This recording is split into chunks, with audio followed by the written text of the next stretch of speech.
دوسری سوچ اسلام کی یہ ہے، اسلام یہ کہنا چاہتا ہے کہ سارے انسان برابر ہیں، چاہے وہ مرد ہو عورت ہو، کسی غریب کے گھر میں پیدا ہوا ہو مالدار کے گھر میں پیدا ہوا ہو، چاہے وہ اچھے بڑے خاندان میں پیدا ہوا ہو یا چھوٹے خاندان میں پیدا ہوا ہو، حتیٰ کہ اگر وہ کسی ریشی منی کسی نبی کے گھر میں پیدا ہوا ہو، تب بھی اسلام کا کہنا یہ ہے کہ وہ صرف نبی کے گھر میں کسی بڑے کے گھر میں پیدا ہونے کی وجہ سے وہ بڑا نہیں ہو جاتا، بلکہ اچھے کام کرنے کی وجہ سے وہ بڑا ہوگا۔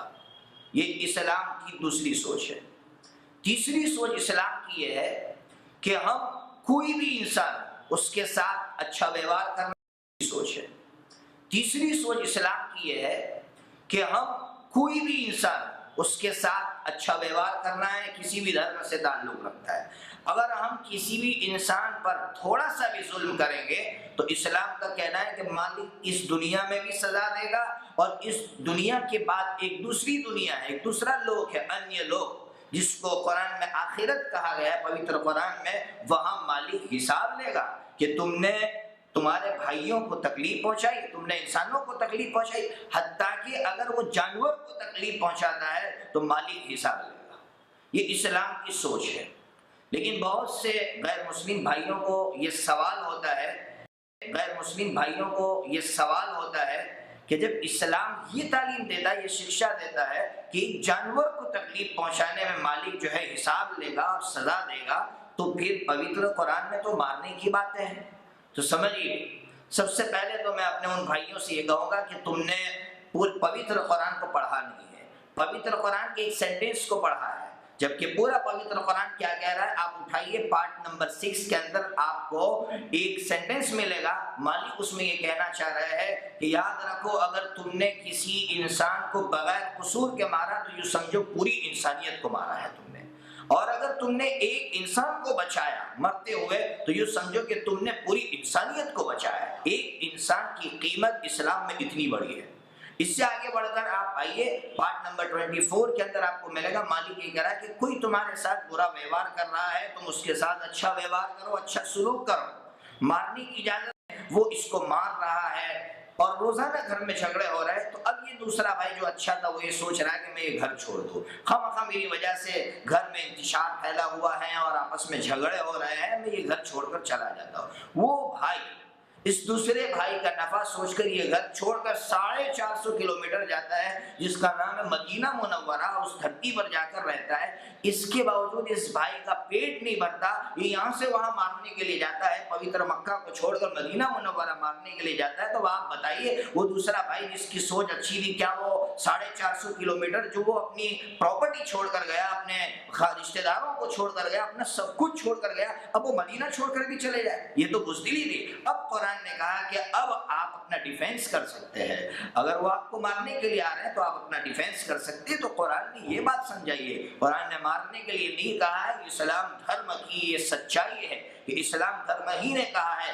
کہ اگر ہم مہینے میں یا سال میں ایک مرتبہ اپنا پیسہ سیو کر کے فنڈنگ کریں گے اور ہمارے پاس پیسے جمع کریں گے اور ہماری سوسائٹی میں جتنے غریب ہیں اس طرح کے، ان غریبوں کی ہم مدد کریں گے۔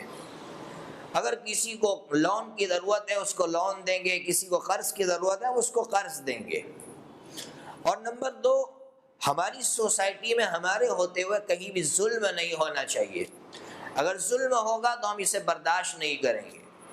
اور تیسری چیز یہ پاس کی کہ باہر کا یاتری اگر ہمارے ملک میں ہمارے شہر میں آئے تو اس کے کھانے کا بندوبست ہم رکھیں گے، پہلے سے اس کے سونے کا بندوبست رکھیں گے۔ یہ 3 چیزیں پاس کی، اس کا فائدہ یہ ہوا کہ پھر کوئی غریب وہاں نظر نہیں آ رہا تھا، کسی کو قرضے کی ضرورت ہوتی، لون کی ضرورت ہوتی تو وہ ان کے پاس آتا اور وہ اپنی ضرورت پوری کرتا۔ آج آقا کی سیرت کے اس گوشے سے ہمیں سبق یہ لینا ہے کہ آج کئی نوجوان ایسے ہیں جو ماں باپ پر بوجھ بنے ہوئے ہیں، پڑے ہوئے ہیں، بیٹھے رہتے ہیں، کمانے کے لیے تیار نہیں ہیں، انہیں شرم نہیں آتی۔ یاد رکھو نوجوانوں، 15 سال کی عمر تک صرف باپ کی ذمہ داری ہے تمہیں کھلانے کی، 15 سال کے بعد خود بیٹی کی ذمہ داری ہو جاتی ہے کہ وہ خود کما کر کھائے۔ لیکن ہمارا باپ تو 15 سال کے بعد بھی ہماری رکھوالی کر رہا ہے، ہماری پرورش کر رہا ہے، تو یہ باپ کا احسان ہے۔ 15 سال کے بعد باپ کا احسان ہو جاتا ہے۔ اس لیے اگر ہم چاہتے ہیں کہ ہم کسی پر بوجھ نہ بنے تو ہم کاروبار میں مشغول ہو جائے، ماں باپ کے لیے سہارا بنے، ماں باپ پر بوجھ نہ بنے۔ یہ پہلا گوشہ میرے آقا کی سیرت۔ 12ویں سینچری ہے جس میں ہلاکوں نے بغداد کی زمین پر، جہاں 25 لاکھ مسلم پاپولیشن تھی، مسلمانوں کی تعداد تھی، ان میں سے 18 لاکھ مسلمانوں کو اس نے قتل کر دیا۔ لیکن کیا وہاں بغداد میں مسلمان ختم ہو گئے؟ میں شیطان سے اور شیطان کے آلے کاروں سے کہوں گا کہ جب ہلاکوں نے اتنی بڑی تعداد کو مار ڈالا تو ہلاکوں کے بیٹوں نے دیکھا کہ میرے باپ نے اتنی بڑی سلطنت حاصل کر لی، اتنی بڑی بادشاہت حاصل کر لی، اتنی بڑی زمین کا مالک ہو گیا، لیکن اندر سے چین و سکون نہیں ہے، شانتی نہیں ہے، اندر سے گھبرایا ہوا ہے۔ اس کی اولاد نے خود اسلام سے انکار کر لیا، اس کے اولاد نے اسلام قبول کر لیا، سچی سوچ کو قبول کر لیا، اور اسی کا بیٹا پوری دنیا میں اسلام کو پھیلانے کا ذریعہ بنا۔ اس لیے اگر آپ اچھی سوچ آج بھی ہے، جس کو کیپٹل سسٹم کہتے ہیں، اس سسٹم کا مطلب یہ تھا کہ غریبوں کا پیسہ مالدار بٹور لے اور دنیا میں صرف مالدار ہی مالدار رہے، جو غریب ہے وہ سب سے زیادہ غریب رہے اور جو مالدار ہے وہ مالدار ہی رہے۔ اسلام اس سسٹم کو بھی قبول نہیں کرتا۔ اسی لیے اسلام نے یہ کہا کہ اگر آپ کے اندر صلاحیت ہے، آپ کے اندر ٹیلنٹ ہے، تو آپ محنت کیجئے اور پیسے جمع کیجئے جتنے جمع کر سکتے ہیں، لیکن آپ غریبوں کو مت بھولیے، آپ غریبوں کو دیجئے۔ اسی لیے اسلام نے زکوٰۃ کو کمپلسری کر دیا، دان دینے کو کمپلسری کر دیا، صرف اس لیے کہ مالدار صرف مالدار نہ رہ جائے بلکہ غریبوں تک بھی مال پہنچایا جائے۔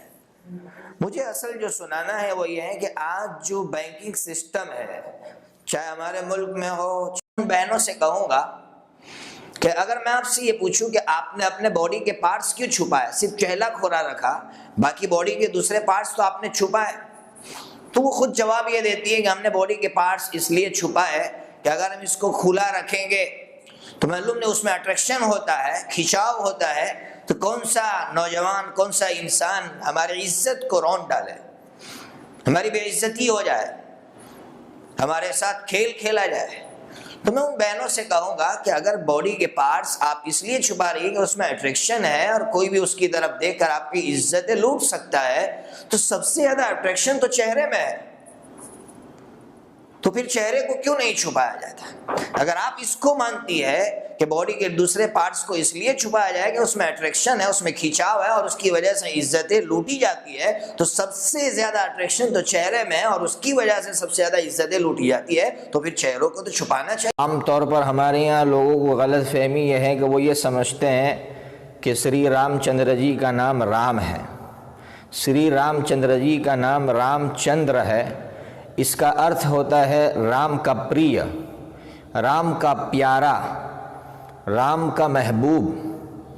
آپ سری رام چندر جی کے نام سے ہی سمجھ گئے ہوں گے کہ ان کے پتا جی نے بہت بڑا میسیج یہ دیا کہ میرا بیٹا، میرا مہان پتر، یہ خود رام یعنی ایشور نہیں ہے، بلکہ ایشور جن کو رام کہا جاتا ہے یعنی دیالو کہا جاتا ہے، ان کا پریہ ہے، ان کا محبوب ہے، ان کا پیارا ہے۔ اس سے بہت بڑی غلط فہمی یہ دور ہو گئی کہ ہم جو سمجھتے ہیں کہ سری رام چندر جی وہ خود رام تھے، وہ خود رام نہیں تھے بلکہ رام کے پریہ، رام کے مقبول۔ دوسری بات، سری رام چندر جی کے جو سلوگ ہے، تارک منتر جو بہت مشہور تارک منتر ہے، اس کا ایک سلوگ ہے رامینم۔ اس کا ارتھ ہے کہ یہ کہا جا رہا ہے کہ رام چندر کے رام کی پوجا کرو۔ آپ سمجھ رہے ہیں کہ اس میں بھی صاف لفظوں میں، صاف شبدوں میں یہ بتلایا جا رہا ہے کہ رام چندر جی خود یہ میسج دے رہے ہیں کہ تمہیں پوجا کرنی ہے تو پوجا اس ایشور کی، اس رام کی کرو۔ مسلمانوں سے کہوں گا اپنی عیاشی چھوڑیے، اپنے اچھے اور عمدہ کپڑے پہننے کے لیے ان مالداروں کو پیسے مت دیجیے، بلکہ اپنے پیسے بچا کر غریبوں میں بانٹیے۔ لیکن دو چیزوں کا خیال رکھیے، ایک تو عیاشی میں ان مالداروں کو، ان کیپٹل سسٹم والوں کو اپنے پیسے مت دیجیے، لیکن غریبوں کو بانٹتے وقت اتنا بھی مت بانٹ دیجیے کہ آپ کی اولاد اور آپ کی بیوی ہاتھ پھیلانے لگے۔ دیکھیے سب سے پہلا کارن، آپ اتہاس پڑھیے آپ کی آنکھیں کھلے گی۔ 20ویں سینچری ابھی شروع ہوتی ہے، ایک شخص صرف 4-4.5 فٹ کا اور دبلا پتلا، جس کا نام اتہاس میں ملتا ہے مولانا محمود حسن، جن کو لوگ شیخ الہند کے نام سے جانتے ہیں، انہوں نے ایک چرور چلائی، ایک تحریک چلائی جس کا نام تھا ریشمی رومال تحریک۔ سب سے پہلے تو یہ میں بتاتا چلوں کہ اس تحریک کا مقصد کیا تھا اور اس کا پلاننگ کیا ہو رہا تھا۔ یہ اصل میں ایک ریشم کے ٹکڑے پر ایک پلان بنایا گیا تھا۔ پلان یہ بنایا گیا تھا کہ اس دیش کے اندر، دیش کے جتنے باشندے ہیں ان کے اندر انگریزوں کے خلاف بغاوت کی آگ لگائی جائے، باغی ہو جائے، انگریزوں کے خلاف آواز اٹھائے۔ اب تک آواز اٹھانے کی ہمت نہیں تھی کسی میں، اس کے لیے ان کے اندر بغاوت کی آگ لگائی جا رہی تھی۔ اور دوسرا پلان یہ تھا کہ اس دیش کے باہر جتنی مضبوط اور طاقتور حکومتیں ہیں ان سے مدد لی جائے، جیسے ٹرکی جو اس وقت پوری دنیا پر حکومت کر رہا تھا، اس سے مدد لی جائے اور اس سے مدد لے کر انگریزوں پر اٹیک کیا جائے۔ آپ سمجھ سکتے کتنا بڑا پلان ہو رہا تھا۔ مالک کو کچھ اور منظور تھا، وہ پلان بظاہر کامیاب نہیں ہو سکا۔ اتہاس لکھنے والے اور پڑھنے والے کہتے ہیں کہ وہ پلان بظاہر کامیاب نہیں ہوا، لیکن میں اتہاس کا ایک اسٹوڈنٹ ہونے کے ناطے کہتا ہوں کہ نہیں، وہ منصوبہ، وہ پلان کامیاب ہوا، وہ چرور کامیاب ہوئی۔ کیسے کامیاب ہوئی؟ سائیکولوجیکل، انگریزوں کے ہوش اڑ گئے، انگریزوں کے دماغ کھوکھلے ہو گئے کہ وہ قوم کہ جن پر ہم نے اتنا ظلم اٹھایا ہے ان میں آج بھی یہ طاقت موجود ہے کہ وہ ہمارے خلاف اس طرح کی پلاننگ کر سکتی ہے۔ یہ پہلا کارن تھا انگریزوں کے اس دیش سے جانے کا۔ یاد رکھو، نوٹ کرو، ایک ایک شخص سے کہہ رہا ہو، اگر اس کے خلاف کوئی اتہاس کا ماہر اگر مجھ سے بات کر سکتا ہے تو کرے۔ یہ پہلا کارن تھا انگریزوں کے کھوکھلا ہونے کا، ان کے پیروں کے لڑکھڑانے کا لگی۔ تیسرا کارن، 1930 کے درمیان میں اس دیش کے اندر ہندو مسلم کرایا گیا انگریزوں کے ذریعے۔ آپ جانتے ہیں کیسے کرایا گیا، اس کی طرف میں جانا نہیں چاہتا ہوں، لیکن اس کے باوجود ایک شخص تھے جو سمجھ گئے تھے کہ انگریز ہندو مسلم کرا کر انگریزوں کے خلاف جو بغاوت کی آگ لگی ہوئی اس کو ٹھنڈا کرنا چاہتے ہیں۔ اسی وقت ایک شخص نے آواز لگائی جن کا نام تھا مولانا سید حسین احمد مدنی۔ ابھی اس وقت جو مولانا ارشد مدنی ہے ان کے پتا جی، ان کے ابو، انہوں نے آواز لگائی اور صاف لفظوں میں یہ فتویٰ دیا کہ انگریزوں کے یہاں نوکری کرنا مہا پاپ ہے، حرام ہے۔ مقدمہ چلا، کراچی کا مقدمہ مشہور ہے۔ 1932 کے اندر ان کو بلایا گیا کٹہرے میں، آپ کھڑے ہوئے، انگریز جج نے آپ سے پوچھا کہ آپ نے کیا بیان دیا تھا؟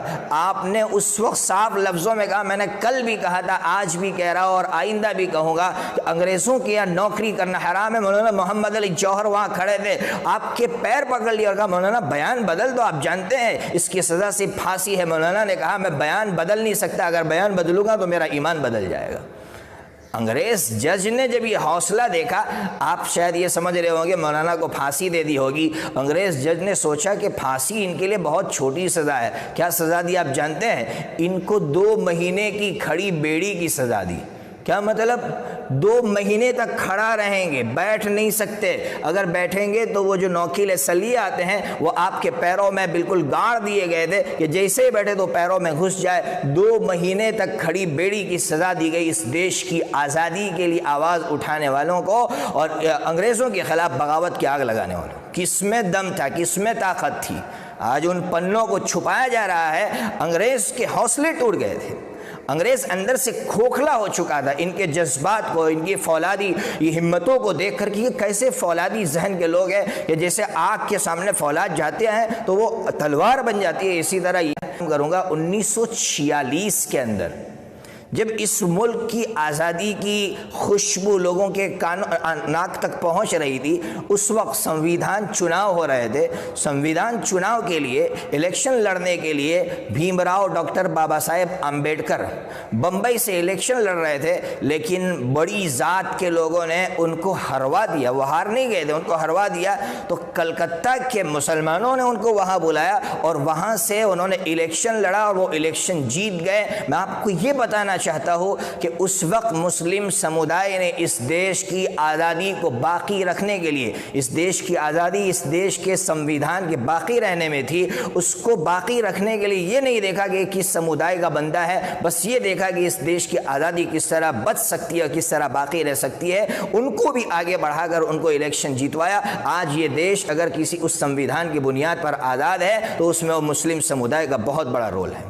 یہ ہیں وہ اتہاس کے پنے جن کو چھپا دیا گیا ہے۔ اس لیے میں تمام نوجوانوں سے کہوں گا کہ ٹھنڈے دماغ سے، ٹھنڈے دل سے بیٹھ کر سوچے کہ مسلم سمودائے نے اس دیش کی آزادی کے لیے کتنا بلیدان دیا ہے۔ پیچھے کی جو قربانی ہے 19ویں سینچری 18ویں سینچری، اس کی طرف تو میں گیا نہیں ہوں۔ ابھی میں نے قریب کی جو ہے تاریخ آپ کو سنائی، قریب کا اتہاس سنایا۔ پچھلا اتہاس اگر آپ پڑھیں گے تو آپ کی آنکھیں کھلے گی۔ بس یہی دعا کر سکتے ہیں کہ مالک ہر ایک کو صحیح اور سچی سمجھ عطا فرمائے۔ السلام علیکم ورحمۃ اللہ وبرکاتہ۔ جو نکاح کے بعد ولیمہ ہوتا ہے، پہلے تو آپ کو ایک بات بتا دوں کہ اگر لوگ مجھ سے کہتے ہیں مولانا بہت مشکل ہے بارات کے کام کو چھوڑنا، کوئی مشکل نہیں، اگر آپ چاہے تو چھوڑ سکتے ہیں۔ ابھی واپی میں 2 نکاح ہوئے، ہمارا حضرت مولانا افروز صاحب یہاں بیٹھے ہوئے ہیں۔ واپی میں 2 بڑے خاندان میں، ایک میمن خاندان اور ایک خان خاندان، 2 بڑے خاندانوں میں نکاح ہوئے۔ لیکن آپ جانتے ہیں جب ان کو یہ بات سمجھائی گئی، بنگلور سے لڑکے والے آنے والے تھے، صرف 3 بندے آئے، لڑکی کو لے کر چلے گئے۔ 3 بندے آئے، لڑکی کو لے کر بہت گالیاں سنی، لیکن وہ ٹس سے مس نہیں ہوئے۔ نہیں، ہم کو جو سمجھایا گیا وہ صحیح ہے، وہ حق ہے، اس لیے ہم بارات کا بائیکاٹ کرتے ہیں۔ انہوں نے بائیکاٹ کیا۔ اگر آپ چاہیں تو آپ کر سکتے ہیں۔ اب سنو، یہ جو ولیمہ ہوتا ہے تو لوگ کہتے ہیں بارات چھوٹ نہیں سکتی۔ 2 راستے بتلاتا ہوں۔ ایک راستہ 3 4 5 آدمی چلے جاؤ، لے کر آ جاؤ۔ 100 200 آدمی کے جانے کی کیا ضرورت ہے؟ اور اگر بہت زیادہ شوق ہے 200 500 آدمی کو جانے تو میں آپ کو سناؤ، وہاں جاؤ، اعلان کرو کہ نکاح کے بعد ہماری طرف سے ولیمہ ہوگا، لڑکے والے ولیمہ کروائیں گے، نکاح کے فوراً بعد ولیمہ ہو سکتا ہے۔ اس کے لیے لڑکا اور لڑکی کا ملنا ضروری نہیں ہے، نکاح کے فوراً بعد ولیمہ ہو سکتا ہے۔ جاؤ وہاں جا کر اعلان کر دو کہ ہم ولیمہ کر رہے ہیں یہاں کر۔ کتنا آسان کام ہے کہ آپ کے ساتھ جو نان مسلم، غیر مسلم جو تعلقات رکھتے ہیں 2 طرح کے ہوتے ہیں۔ ایک تو وہ ہے جن کے ذہنوں میں زہر بھرا ہوا ہے آپ کے تعلق سے، اور دوسرے وہ ہیں جو آپ کے ساتھ محبت رکھتے ہیں، آپ سے اچھا تعلق رکھتے ہیں۔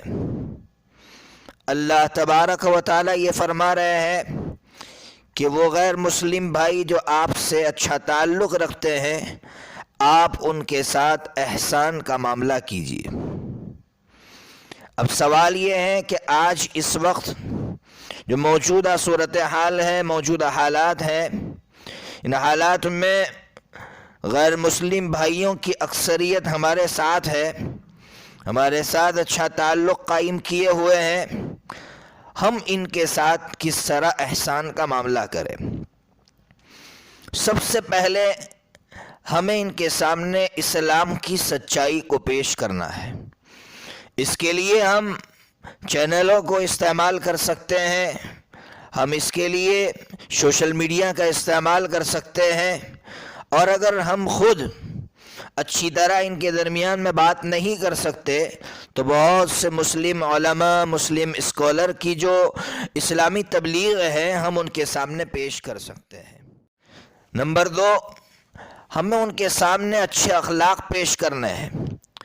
اس وقت اگر مسلمان غیر مسلم کے سامنے اچھے اخلاق پیش کر رہا ہے تو اس کے بہت اچھے نتائج مرتب ہو رہے ہیں۔ میں آپ کو بمبئی کی سرزمین کا ایک واقعہ سناؤں۔ دادر کے اسٹیشن سے ایک مسلم غیر مسلم بھائی کی ٹیکسی میں بیٹھا تو ٹیکسی ڈرائیور پر اس کی بیوی کا فون آیا کہ بچہ بیمار ہے اور میں اس کو ایڈمٹ کرنے کے لیے ہسپتال لے گئی تھی، لیکن ہسپتال والوں نے ڈپوزٹ مانگا، میرے پاس ڈپوزٹ نہیں تھا، آپ جلدی آئیے اور ڈپوزٹ جمع کیجئے۔ ٹیکسی ڈرائیور نے یہ کہا کہ میرے پاس کیسے ڈپوزٹ ہو سکتا ہے، میں ابھی ٹیکسی لے کر نکلا ہوں۔ تو اس کی اہلیہ نے کہا کہ کچھ بھی کر کے لے کر آؤ۔ تو وہاں اس کے بغل میں ایک مسلمان بندہ بیٹھا ہوا تھا، اس نے اس ٹیکسی ڈرائیور سے یہ کہا کہ تم اپنی ٹیکسی ہسپتال لے چلو۔ مسلمان بھائی اس کے ساتھ گیا، اس کے ڈپوزٹ جمع کی تو غیر مسلم بھائی اتنا متاثر ہوا کہ ایک وقت کے بعد وہ اس مسلم بھائی کو تلاش کرتا کرتا کرتا اس تک پہنچ گیا اور اس نے اس کے ہاتھ پر اسلام قبول کر لیا۔ آپ سوچئے کہ آج بھی اچھے اخلاق کتنے مؤثر ہیں، کتنا اثر ڈالتے ہیں۔ اس لیے ہمیں دوسرے نمبر پر اچھے اخلاق کے ساتھ پیش آنا ہے۔ باپ جس نے پوری زندگی چوری کی تھی، اس نے اپنے بچے کو اس مدرسے میں ڈالا۔ ایک مدت کے بعد جب بچہ بڑا ہوا، اس نے اپنے بچے کو یہ کہہ کر اٹھا لیا کہ بیٹا ہمارا پیشہ تو چوری ہے، اس لیے تم پڑھ کر کیا کرو گے، چلو میرے ساتھ چوری کرتے ہیں۔ اس نے یہ کہا کہ چوری کرنے کی ٹرک یہ ہے کہ میں کسی گھر میں دیوار پھلانگ کر اندر جاؤں گا، تمہیں باہر کھڑا رہنا ہے، اگر کوئی تمہیں نظر آئے، تمہیں ایسا لگتا ہے کہ کوئی تمہیں دیکھ رہا ہے یا تمہیں کوئی نظر آئے تو تم سیٹی بجانا اور چپ چاپ نکل جانا۔ باپ اندر داخل ہوا، اس بیٹے نے جیسے ہی باپ داخل ہوا اس نے سیٹی بجائی اور نکل گیا۔ باپ نے باہر نکل کر دیکھا کہ کوئی دکھ نہیں رہا ہے، آخر بیٹے نے سیٹی کیوں بجائی؟ گھر جا کر پوچھا بیٹا کوئی دکھ تو نہیں رہا تھا اور کوئی دیکھ بھی نہیں رہا تھا، آخر تم نے سیٹی کیوں بجائی؟ قربان جائیے اس بچے پر۔ اس بچے نے کہا کہ ابو جان کوئی نہیں دیکھ رہا تھا، لیکن ایک ایشور، ایک اللہ جس نے ہمیں بنایا ہے وہ ہمیں دیکھ رہا تھا۔ اس باپ نے اسی وقت چوری سے توبہ کر لی، چوری چھوڑ دی۔